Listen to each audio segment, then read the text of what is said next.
guys, welcome to the Mile High Muscle Talk Show. Dylan Arbra, Sarah Hurley, and the Voice of Bodybuilding. How about that? Bob Cicherillo is here in town. Welcome to the frozen tundra. That it is. You know, it's funny because the last two times I've been here, it snowed both times. So I don't know why you keep bringing all this weather. I don't know. It was 70 last weekend. Not so much this weekend. We know how much you love cold weather. Actually, I had to dig out a coat from 10 years ago just for the for this prestigious event. But it's good to be back here in Armbrust Gym. I've seen a lot of the changes made, so congratulations, Dylan. Thanks, appreciate it. I was telling him earlier, whenever we're in a drought here in Colorado, we'll just call them up, have them out. Serious? No, thank you. I bring the moisture. Yeah. Anyway, so you're in town for the Rocky Mountain Championships. It's historic weekend, 400 plus competitors this weekend. So congrats to Jeff Taylor and his whole crew. But so yeah, you're bringing the Voice this weekend. Years in the making. Me and Jeff have been trying to get together for some years now, but the dates have never quite aligned, or the planets for that matter. But now, I can't imagine you came to MC the 2007 Pro-Am. No. Actually, last time I was here was, the Pro Show. Yeah. The Biotech Pro Show. Were you here for that? Yes. What were you here for? Why were you here? I think I hosted some of it. Oh, did you? Yeah. It was Sean. That's why I was asking. That's right. It was Sean, right? So that was one. That was, I did. That was my first show, actually. You didn't even know each other. And I won the overall. You were just competitor number 68. Yes. 69. I think I was 68. No, I was 68. Actually, and I won the overall my whole first show. How was that for a guess out of from numbers 1 to I 500? pretty much can guarantee you that was the number. That's just anyway. But so you're finally back. I am back in record numbers, I'm understanding. So this is going to be a good show. We'll try to get out before 1 a.m. this year. I'll just speak a little faster. But, I told Jeff yesterday by phone, he says, bring some of the warm weather. So I ain't bringing the sunny, but I'll bring the funny. No sunny, lots of funny. So you just recently, though, we were in Gold's Gym, Venice Beach. You were recently in Florida. Now you've moved as well.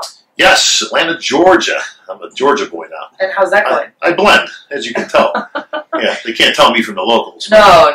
It's cool. It's a gorgeous place to live. Yeah. You get a little change of the seasons, unlike Florida, which is hot all the time. Although the golf is better in Florida, as you know. Yeah. But Georgia's nice. The only thing I can't get used to. I'm from New York originally, as you know. I can't get used to the niceness. The people are so nice that it throws me off. Have you? Well, Atlanta Nationals were in Atlanta last year, was it, or the year before?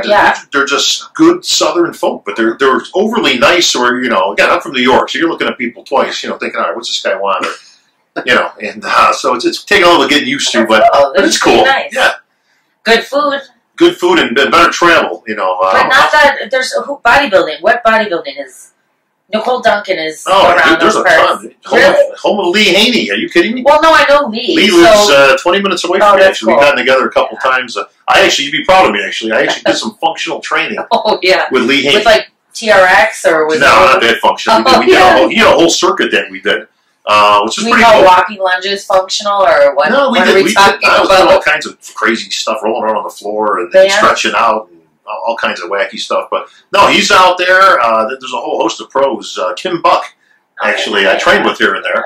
We're at the same gym, and my old buddy Diamond Dallas Page is out there. Right on. Bringing the bang out there. I actually so did. He's near you, or a you DDP yoga. He's about half hour away. Oh, yeah. But we actually got together for one of his DDP yoga things that he's doing. What? And that's his big thing. Wait, DDP, what? Diamond Dallas Page. Okay. Come on, so he's DDP yoga. DDP yoga. He's got his own yoga now, and it's not bro yoga. It's not your mother's yoga. That's his tagline. Yeah. I think you should say bro yoga. Bro yoga. Oh God. That would work. Things I won't be doing. I won't be doing the sleeping dog anytime soon, or I might be doing town dog. Yeah, whatever. I might be doing the sleeping bodybuilder. My yoga classes, they're naming off this Shavasana. I've taught for like 20 years. What does that mean? English, please. Right? English, please. Right. So that's new. Where else have you been traveling? You travel every weekend. I had 23 weeks in a row during the year without a week off, and then 30-something total this year. So I've been everywhere. I've been to Prague. I've been We got that's cool. Prague was very cool. We got Puerto Rico this year. Oh, cool. Tony Doherty has invited me to host the Arnold Australia. So which month is that next year? March. Yeah. It's the week after the Arnold in the States. And what divisions are they having? He's got everything. He does? Yeah, he's got pretty much everything. And Tony Doherty, for those who don't know, ran his own show for many years there. Very successful show, the Austrian Pro. He basically gave that up for the chance to host the Arnold, which I was curious what that relationship. Yeah. So he's not going to have his show anymore. This is actually going to take the place of his show. He does the vendors and the expo part? It's going to be Arnold. Yeah, okay. I mean, it's a regular Arnold. Obviously, everything's getting bumped up, and he's producing it. He's promoting it, which makes sense. I mean, from both sides. Yeah. If you're the Lorimer people and Arnold's people, who better but Tony Doherty? Yeah, for sure. And Tony's a fixture in bodybuilding. He's been around for 30 years. And he has an amazing gym. One of the best in the world. Yeah. Have you? You haven't been. I've always been in contact with Tony for the past few years through internet. But I actually got to meet him this year at the Olympia. Great guy. Awesome guy. Yeah, it's very inspiring. Positive. Awesome very guy. positive. Yeah, he's got Doherty's gym. What a coincidence too that Tony Doherty had Doherty's gym. Yeah. What are the chances? Yeah, cool. Cool logo and stuff too. I know. And Amanda's had a great. Obviously, his wife And had a great 4 season. kids. So, yes, I have a greater respect for that for sure. She's back on stage competing, so that means you're next. Possibly.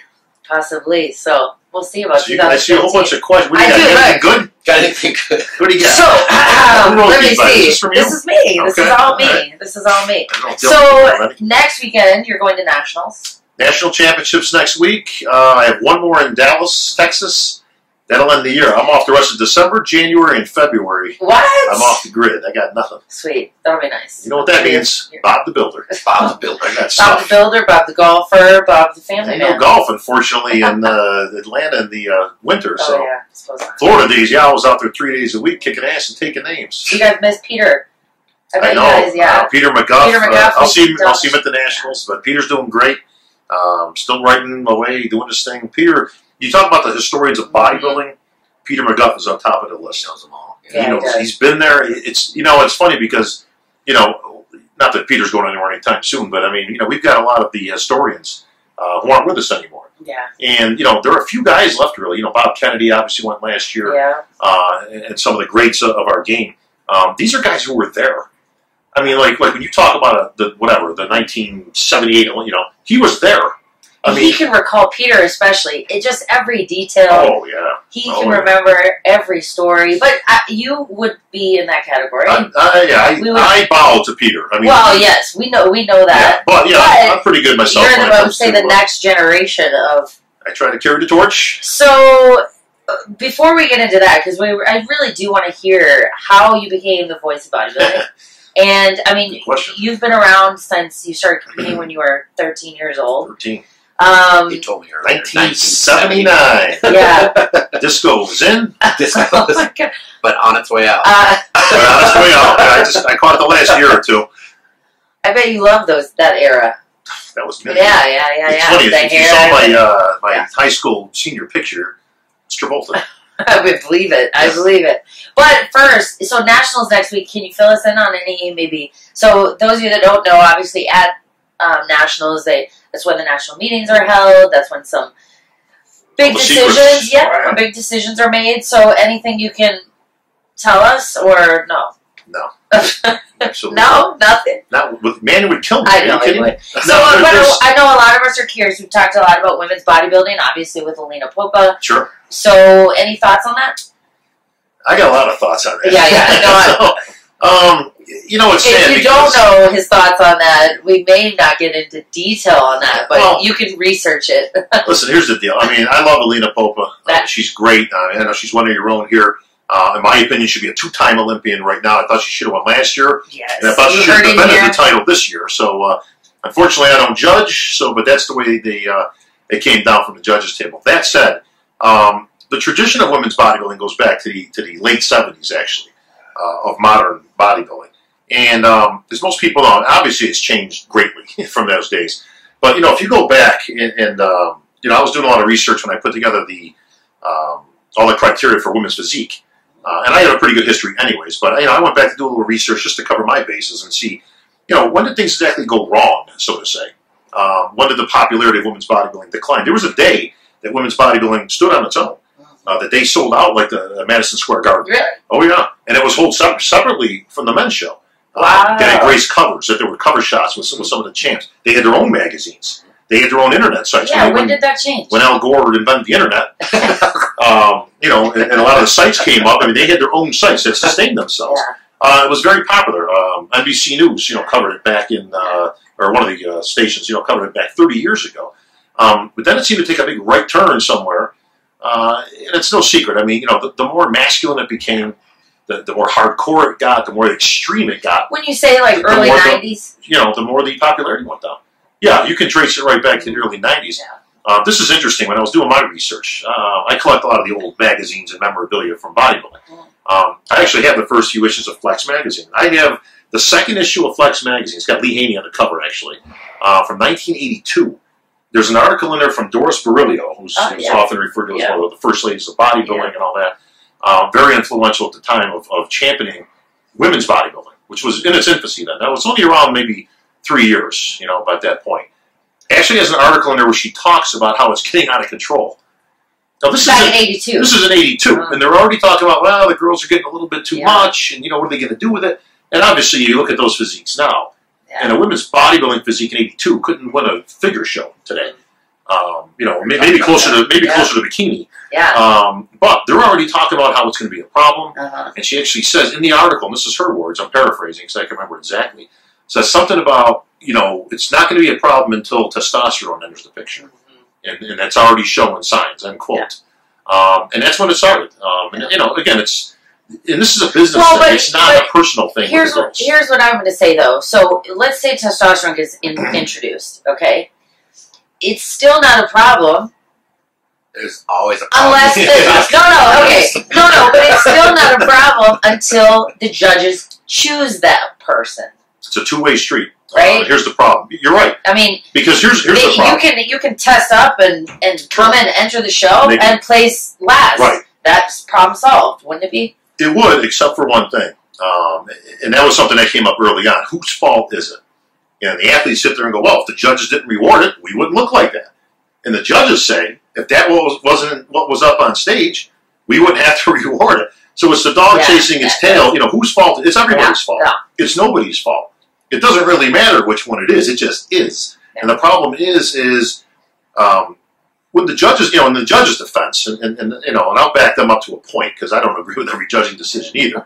But when they've only got X amount of physiques up there, let's just say there's 10 physiques up there, and they're all too hard. Well, somebody has to win. And that's always right. You're judging, and that's, you know, for competitors, we've said this before. You can only judge. The judges can only judge who's on stage. That's right. So people say, well, it changes from show to show and blah blah blah. It's like, yeah, but they have to judge what's up there. They're only given so many options. And, you know, it's nice. You know, people like to think, well, you know, Corey was there and Melinda was there, and well, those happen to be very pretty women who did very well and who had extraordinary physiques genetically. Beautiful physiques, especially Linda and Corey. You know, so they were able to get away with a little bit more muscle because of that. It's not fair, but it's truth. Yeah. And the problem is the bar kept slowly going up, and then all of a sudden, instead of 3 or 4 of those physiques, there were 6 or 7 of those physiques. Now there's 10 or 12 of those physiques. And the judge's got to put somebody in first, second, and third. That? Well, you don't. And the problem is inherently is that women's bodybuilding in its very definition doesn't work because of the word feminine. The minute you throw the word feminine in there, it throws the whole thing off. No guy ever lost a show because he was too masculine. This is where I say, like, in a female bodybuilding show, there should be a femininity round. Well, see, now you get into that how do you judge? How do you judge? Right? You know, we got enough problems with bikini and stuff like that. Exactly. Right? With, okay, well, what are we picking here with all that? And I agree with you. What they should have done, this is just my opinion, but of course, that's why you're here. What they should have done, there were no less than 8 attempts over the years, from 1980 till present day, 8 attempts over those years to soften it up, throttle it back a notch. Correct? Is that what you're referring to? This is from Ben Reeder. Yeah. This is from Joe Reeder. This is from Jim Mannion. This is from Wayne DeMillia. Letters were sent out. Oh, yeah. This is actual. Yeah. You can actually look this stuff up, which I did. These are actual documented, you know, criteria changes, memos, changes, you know, whatever. We all remember the 20% thing and all that. That didn't work. They never quite got it, and I think they could have fixed this early on if they did one thing, and one thing only. Change the judging criteria that muscularity was only worth 20%. Mm. Now so you've got something. Now, not the 20% rule. Well, we want to bring it down by 20%. Well, that's all over the place. What's 20% less is still too hard in a lot of cases. So where do you see it? So will we see it at the Olympia? Well, that's a good question. Because the words we got, or what we've heard so far, is it's not on the schedules. It's not on the schedule. That may or may not change. I don't actually know. I'm not actually playing coy. I actually don't know right now. But here's the bottom line. It doesn't have a market. Yeah. This is the biggest problem. And I hear all the arguments. And of course, I'm the evil, doer of women's bodybuilding. They hate me. I'm the one who wants to get rid of it. And I came up with women's physique, and which women's physique, by the way, is taken off, and you can see why. So will women's physique be on the main stage? Yes. Well, hopefully. I mean, I shouldn't say yes. Hopefully that'll be on the main stage. It's already on the stage there, as you were in the very first one. Yes. The top 3 finish, I might add. Thank you. But, why is women's bodybuilding where it is? Where is it going? Good question right now. They don't have a market. And that's the biggest problem. I'm all over the U.S. all year. Yeah. Every month, every week, I'm at a show. So I see it as it's from its, local levels all the way up until the Olympia. There's nobody out there. Every show I do has no female. There was more interest this year. The numbers, I think. Not the shows I was at, and I was at them all. If you look at the numbers, I think national shows, the numbers were higher. No, actually, I'll contend that. I hosted the Junior Nationals. There were 700 plus athletes. There was one female bodybuilder. Bullshit. Yeah, there was one female bodybuilder. There was one female bodybuilder. There was one. All right, fine. All right, well, let's rest our case. The USA had 800 plus, almost 900 athletes. There was 10. The only thing I was, is the, and I want to talk about this in a different aspect, is the integrity of the sport, right? I think that's the hard part for women like myself that have been watching the sport since I was, 15 years old. It's hard to see it go away. That's where we all started. I just feel like there's some level of respect that we need to maintain there. It's at the end of the day, Sarah, it's a business. Yeah. And the business of bodybuilding is about making money and turning a profit and putting butts in the So, this is a great segue. That business of bodybuilding. B.O.B. Yeah. It's always about you, Bob. It is in this interview. Have the number of pro cards. We're going to segue. So, I know how we've whatever. Has the number of pro cards affected the integrity of our sport? Yes, quite frankly. I've been very vocal over the years that I am not in support of all the pro cards that go out. I think initially you had to do that to stop the pond, so to say, because we had new divisions that were introduced. Okay, well, I don't have any issue with that. At some point, you got to throttle that back. Now, again, there's a fine line between a money-making venture and keeping the integrity of the sport. For instance, the national championships coming up give 2 pro cards, top 2 in each class. To me, that's ridiculous. Okay, not only that, but if you take masters, I actually know someone that I believe.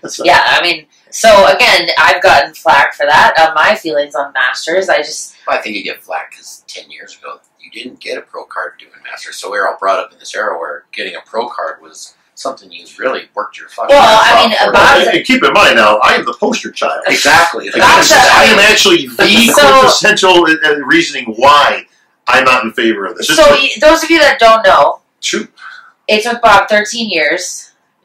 He doesn't give up. No. Very persistent. Yes. 13 years to get his pro card. He got it at USA's, guys, and back then, one pro card, the overall. Yeah, got a pro for the majority of my time competing at the nationals, you had to win the overall. If you won your class, and actually just before I got there, the USA didn't even turn you pro. Actually, really? No, Mike Quinn actually, I think, and a couple of the first guys had to actually petition to get their pro card because that wasn't a pro qualifier back then. So Mike Quinn won USA's. Right, but it wasn't a pro qualifier yet. Now they changed that the following year. 2 shows? Well, again, now you got... We're in different shows. Well, in different federations now. We're going back now to the 70s, okay? Which I was very young, by the way, back then. But there was no NPC. There was the AAU, right? And you competed in the Mr. America, the Mr. USA, they had the Mr. Universe, these types of world championships.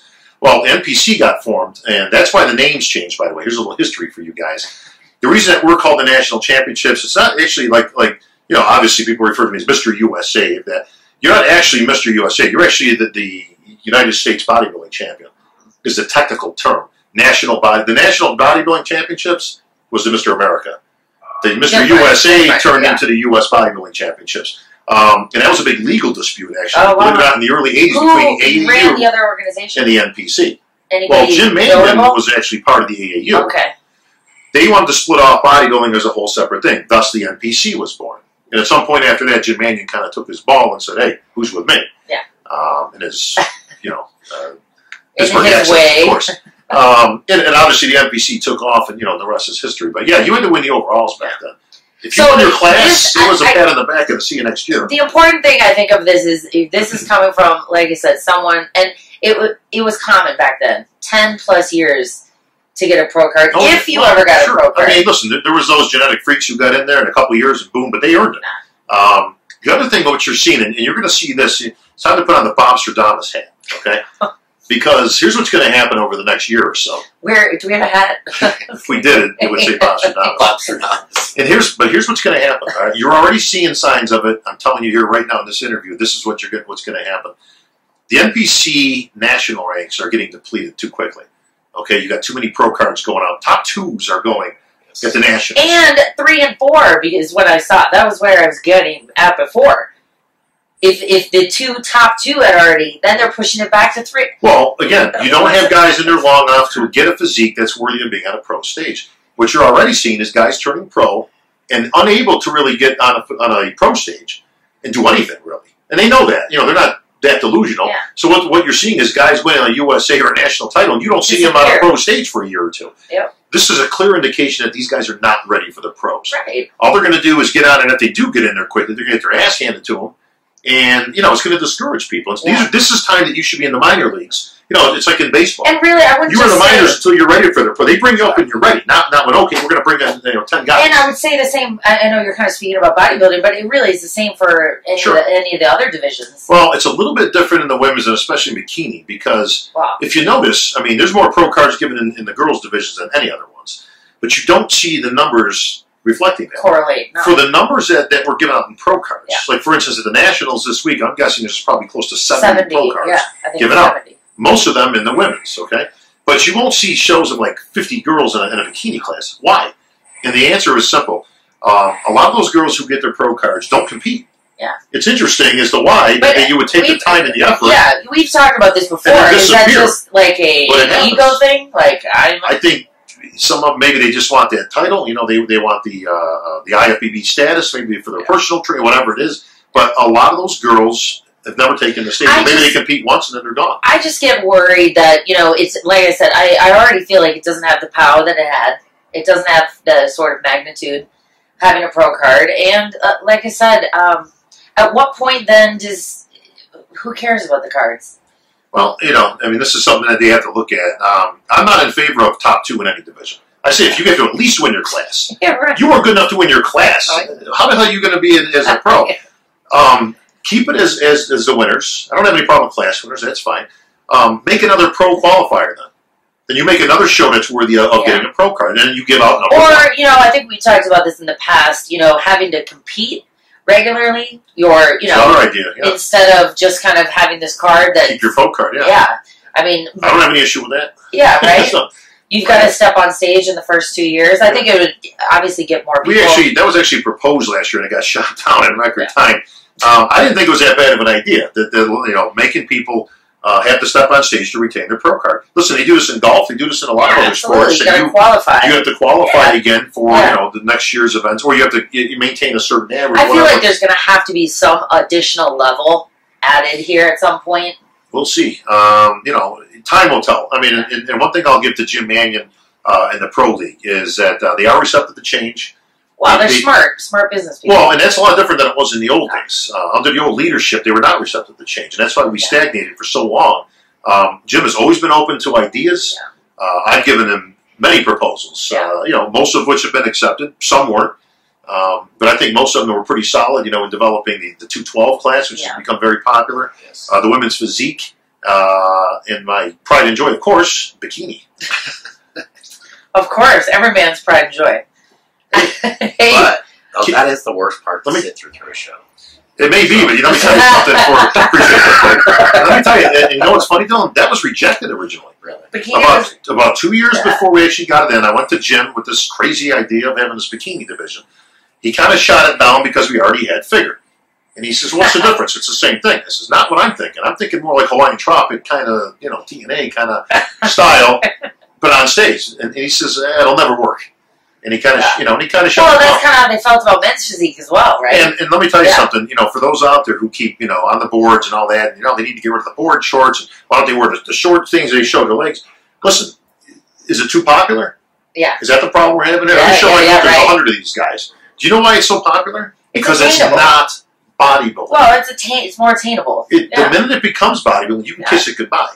All right, it was never designed to be bodybuilding. It's not taking the place of bodybuilding. That's another one I see all the time. Well, men's physique in the future, they're not taking the place of anybody. Yeah, no. They're not taking the place. Bodybuilding is going nowhere. Listen, do we have the numbers that we had years ago?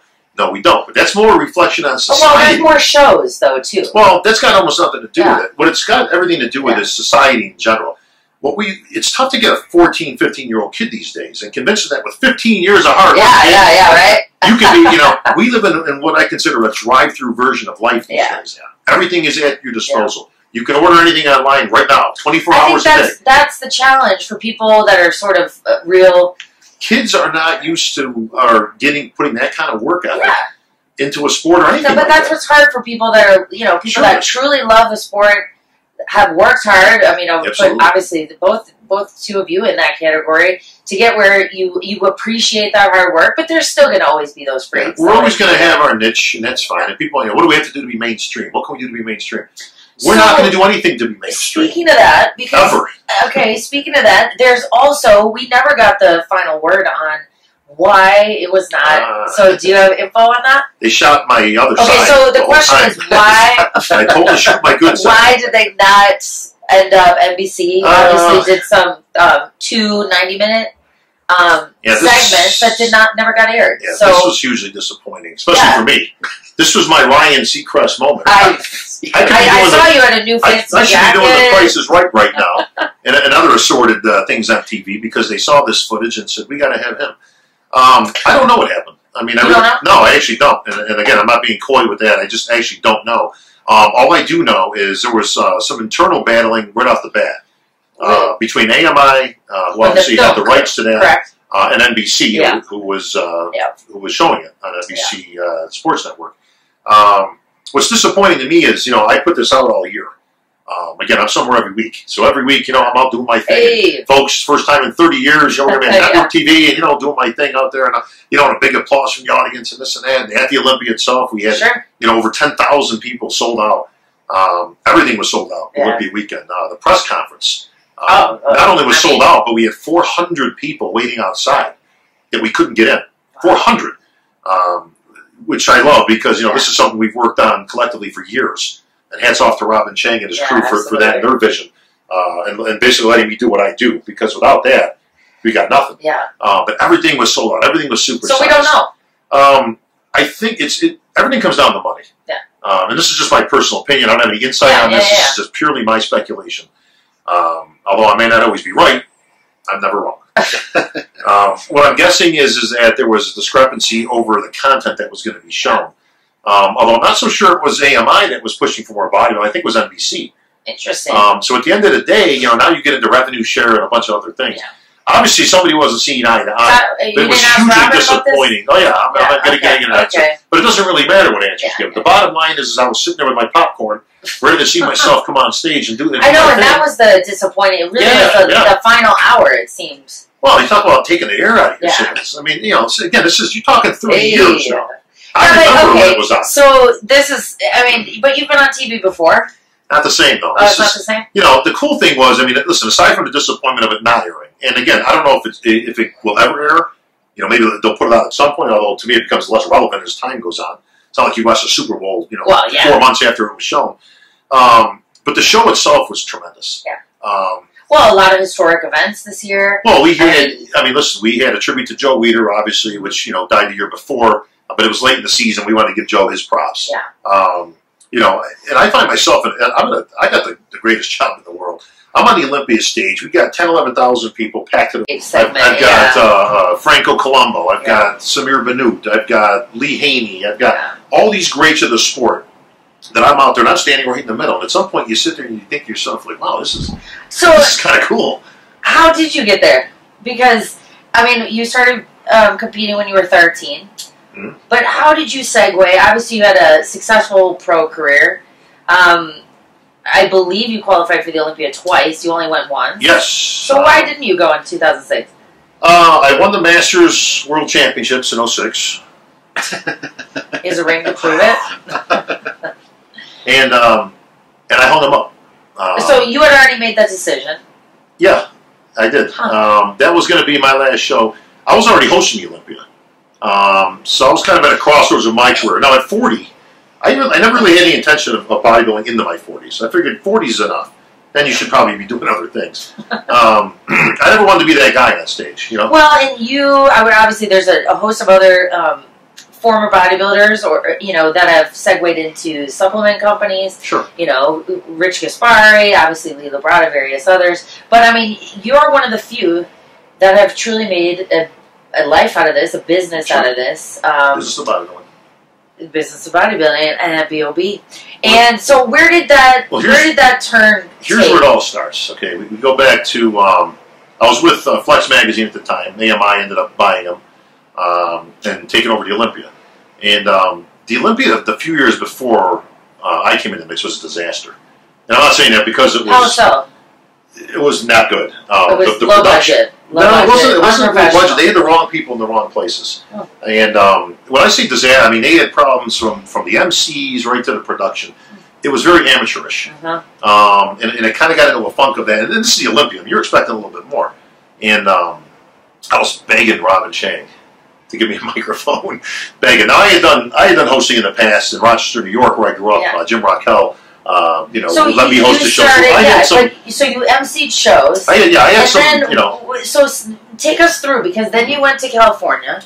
Yeah, I won the USA in 2000. I signed a contract with GNC, and I was on the next plane. As soon as I get my check cleared, which happens often. I was gone. There's a ton of guys out. Well, that was always my dream. Right? My dream was always, from when I was a little kid, was to get to California, go train at Muscle Beach and Venice and all that, make movies and do all that stuff, and I did. That's exactly what I did. But how did you? But actually, I think I know the answer. I mean, at Gold's Venice, you end up rubbing knuckles. Yeah, you're in a great spot. I mean, if you're going to be anywhere for that's the place to be.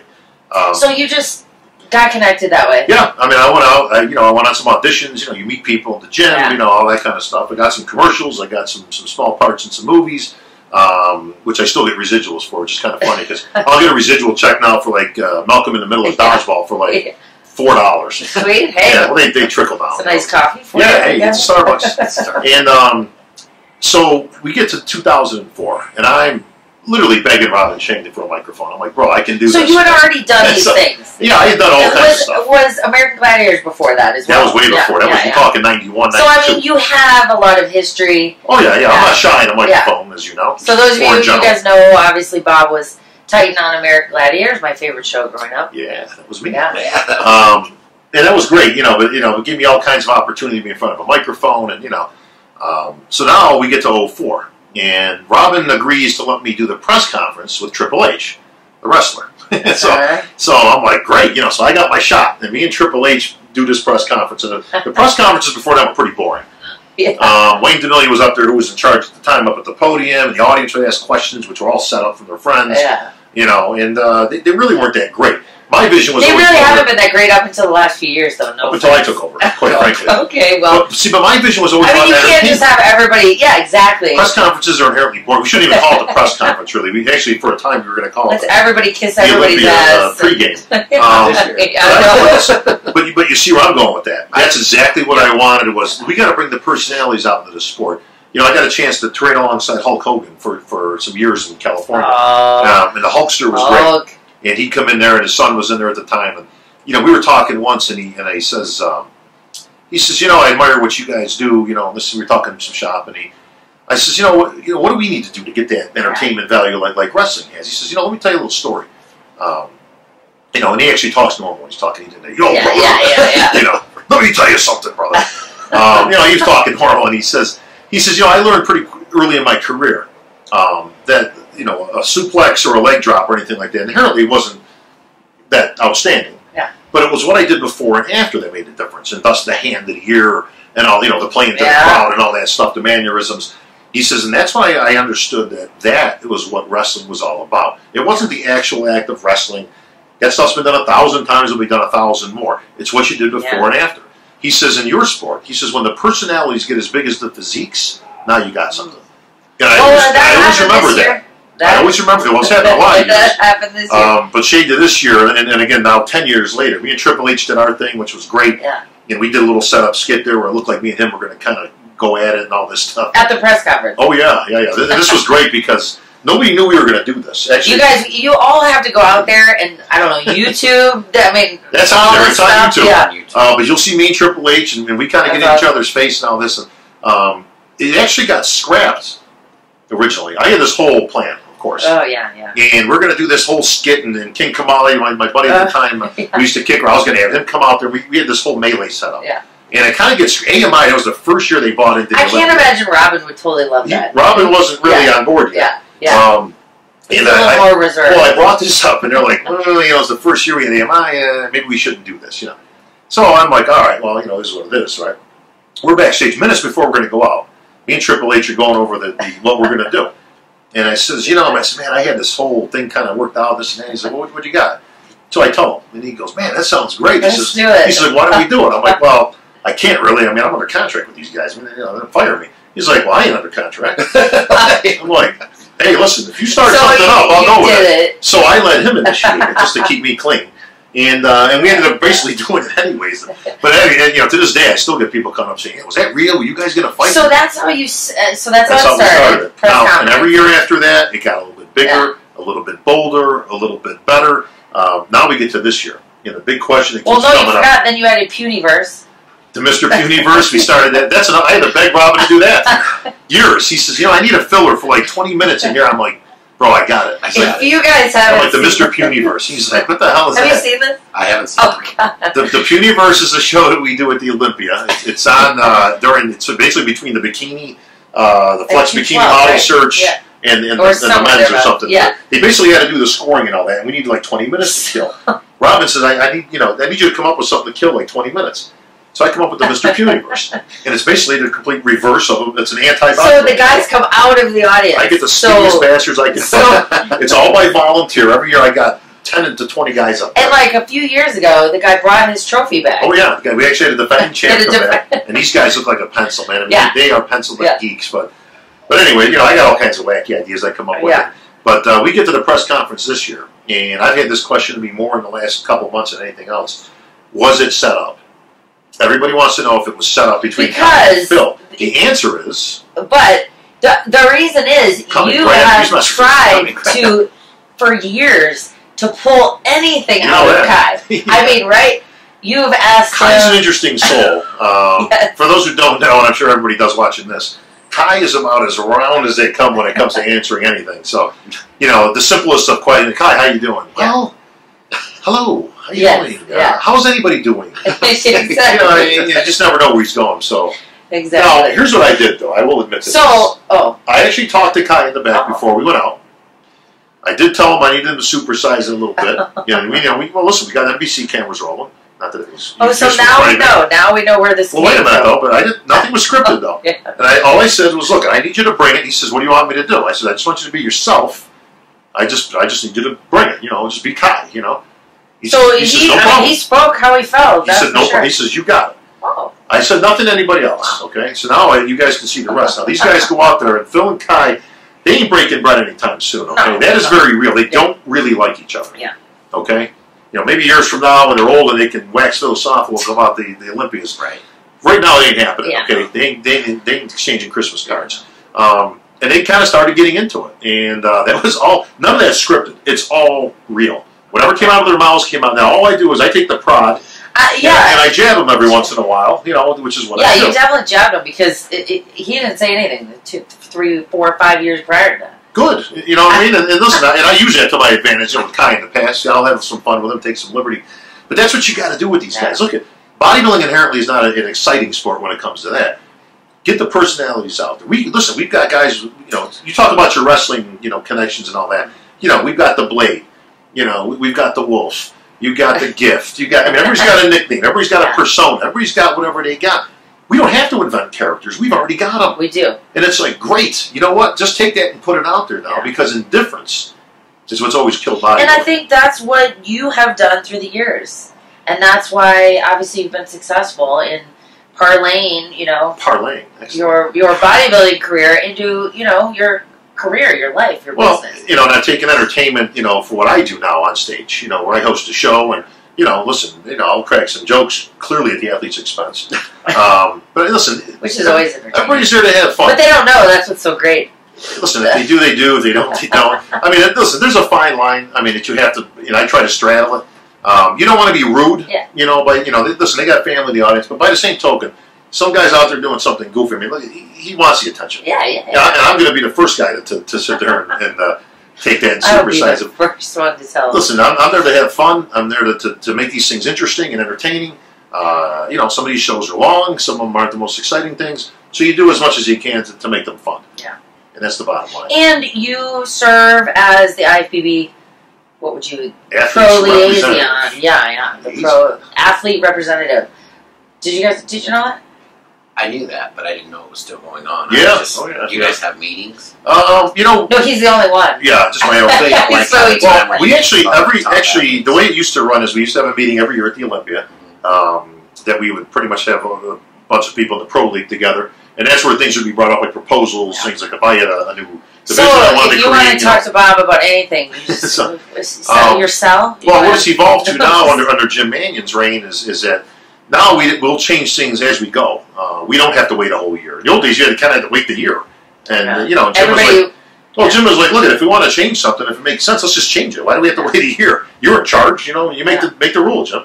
And like I said, you know, I want to give Jim Mannion credit because he doesn't have to entertain these things. But he does. And he's always given me a voice, and he's always given me, you know, the platform to bring change, you know, and that's for the betterment of everybody. A lot of things people know. Technically, I'm the men's athletes representative. However, is there females? Yes, there are. Oh. However, nothing I've ever submitted has been for anything but all the athletes. Yeah. More money, changes in judging procedures and criteria, coming up with new divisions. We had healthcare there for a little while.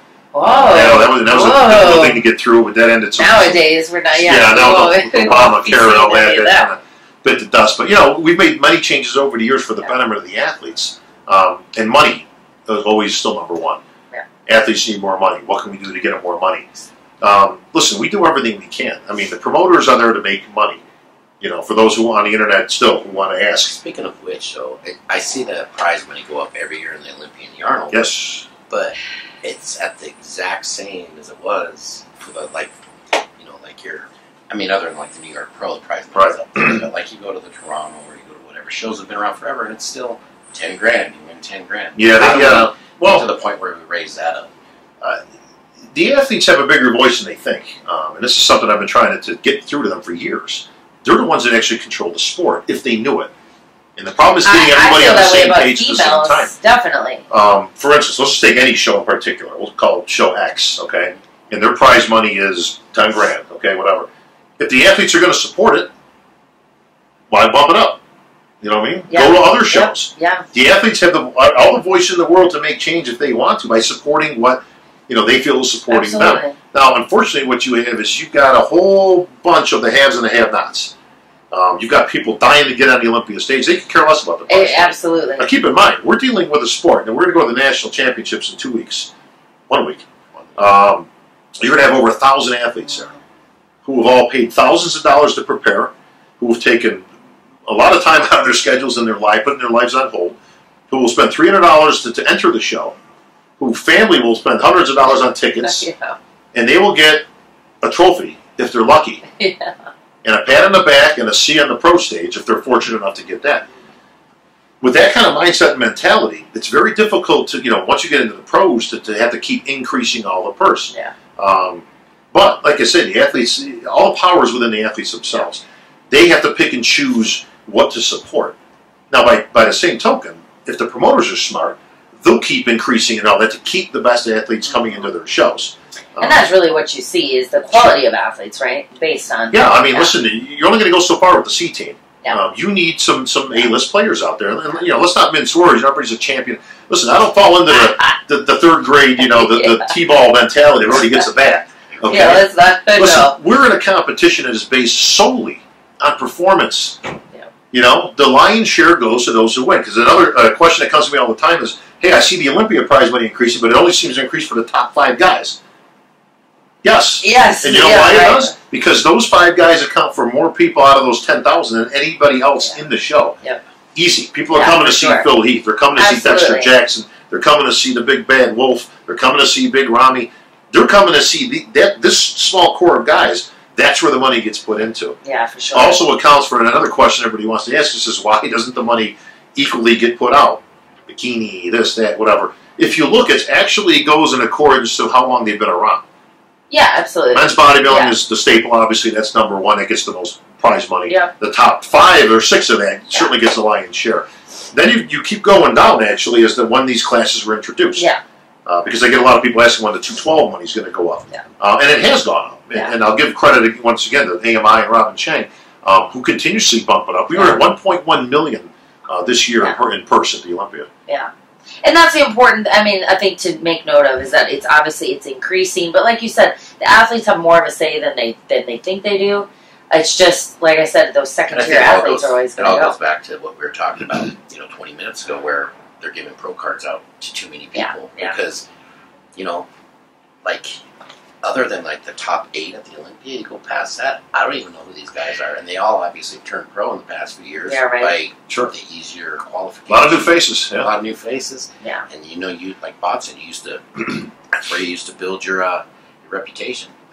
By the time you turn pro, everybody, no offense, because there's guys like me who never turned pro, but everybody knew who he was. Yeah. They knew who he was over a lot of the pro. They should have known me at that point. Yeah.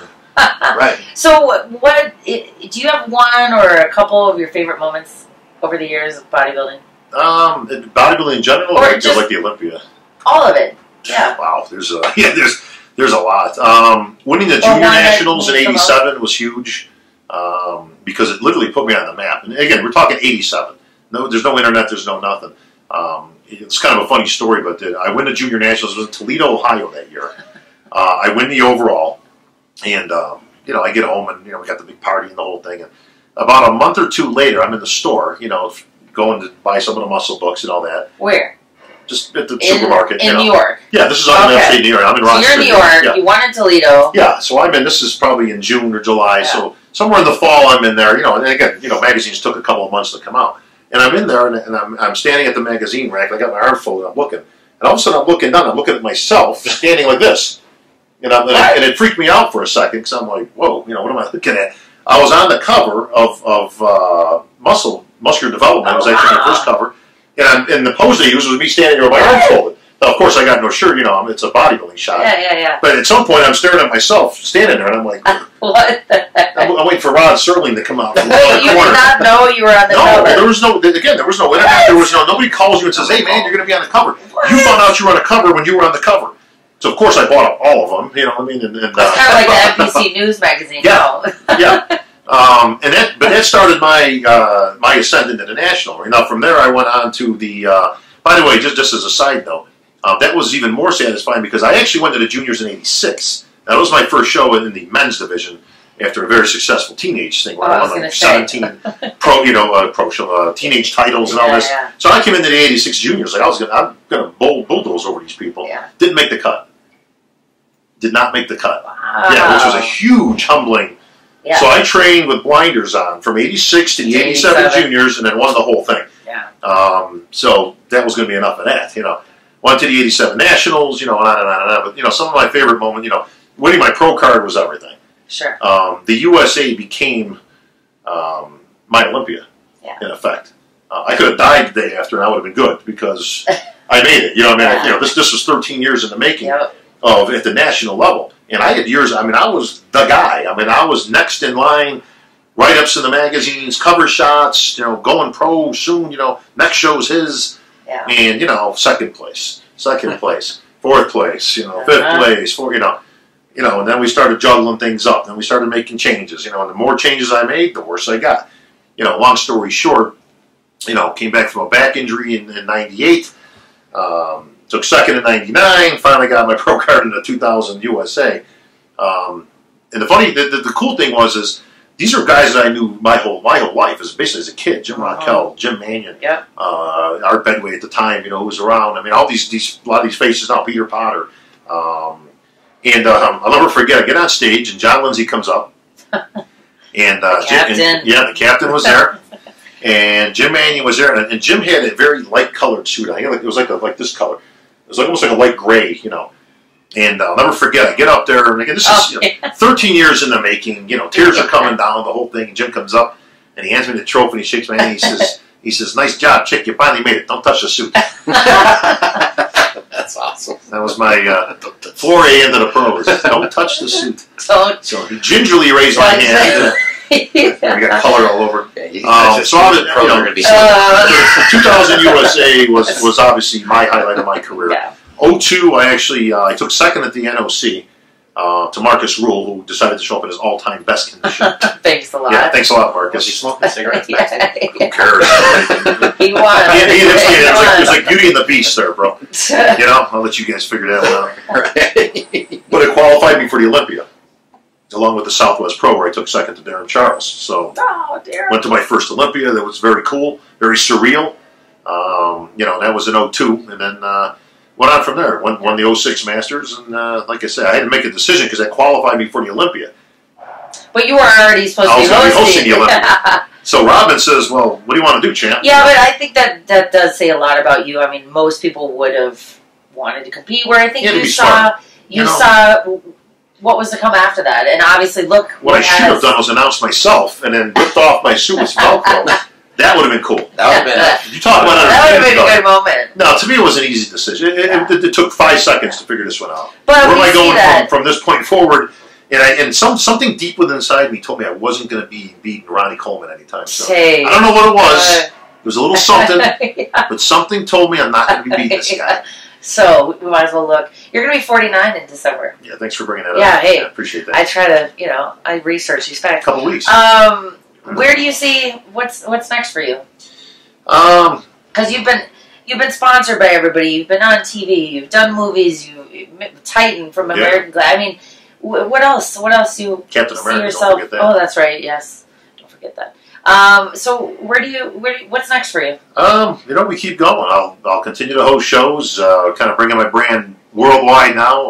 Like I say, into other parts of the countries. Worldwide. I have to brush up on my Australian and some various other languages, but we'll see what comes. I mean, I'll always be involved in bodybuilding. Yeah. I'll continue to host shows as long as they'll continue to have me. As long as the voice holds out, I think I'm good to go. The voice is strong. What would you tell? The last thing I just want to ask is, based on your own personal history with bodybuilding over the years, what would you tell a new competitor? Pick golf. That's what I would have done if I had to go back, man. I'm on the course right now. I got a mean swing, as you know. Yes. What would I tell a new competitor? There's a couple of things. One, you have to have a passion for this. The one thing that all bodybuilders have in common is that nobody ever got in the sport for the money. I've said this numerous times. As much as we're looked upon as freaks and we carry our food everywhere and all this, I have so much respect for the people that are in the gym that aren't the voice of bodybuilding, and they're just coming in day after day, just trying to make themselves better. Yep. I really do have a deep, deep respect for those people that their name is never going to be in lights. They're not going to win anything. This isn't for everybody. Yeah. And I know people that have gotten themselves in great shape, been on stage, and have never wanted to compete again. Yeah. Just says, you know what, I'm good. Not for me. Yeah. To each their own. You have to have a passion first and foremost for this sport. That's the first thing I would tell somebody. For somebody else who wants to make this into a living, me and Dylan were just talking about this earlier. Don't get caught up with delusions of grandeur. That story, the age-old story, we were talking about reading some of the old stories of some of the old pros. I went out to California with $50 in my pocket and I slept in my car for 3 weeks, Well, that just proves you're a dumb shit. Yeah, you're an idiot, okay? I mean, I don't find that particularly energizing. I sit there and I go, what an idiot. Why would you go out there without a job? I mean, we have the gift, but you may not be the gift. right? You may not be. Chances are, you're probably not going to amount to jack squat. You are not the gift. Yeah, you're probably not the gift. Yeah, there's a Phil Heath out there somewhere in the wings, and waiting to kick your ass on stage. It's going to happen. A lot of good things can come from the sport, like absolutely, sure, yourself, myself. But I think that's where he was going. Is you've got to find your niche, you know, and you know, at some point I had to be realistic with my own self to say, look, I'm not going to be beating Ronnie Coleman. Matter of fact, if I have a real good show and I make the improvements, I might be able to be 8th. If you would have trained here, if I was training at Armbrust Gym, I think we could have made it happen. But listen, the ends had to justify the means. You had to take the passion out at some point of, okay, where am I going with this? I'm 40 years old now. I'm not going to be beating Ronnie Coleman. So, winning the Olympia went out some years. I knew enough to know that. If I train really good, focus real hard, maybe I can be 8th or 9th. But I can make more money hosting the show than buying a new suit. And still be part of it. Easy call. Yeah. And now I'm on the Olympia stage every year with the best guys in the world. That's right. Again, it's the greatest job in the world. If you grew up in bodybuilding, as I did, I mean, how do you beat this? Like I said, I'm at the 50th Olympia this year, on the grand stage with Joe Weider looking over me. And I met Joe many times. I actually met Joe in his office when I turned pro. He invited me up there and signed me to a contract. I actually got to live that. I introduced Arnold at the Olympia. And Arnold comes out with everything to Arnold is, hey, how you doing? You look fantastic. It's great to be here. Doing Arnold's thing. I'm up there with Betty Weider. Betty's 90-something years old. She's the first lady of bodybuilding. She has quite a story, too. A great story. But I get to introduce them all. I get to stand up there and interview. I sit down with Arnold every year at the Arnold Classic. And on Sunday, we do a one-on-one interview for an hour. An hour, just like this. We're sitting just like this, talking. Shooting the breeze, talking bodybuilding, having fun, laughing it up, the whole thing.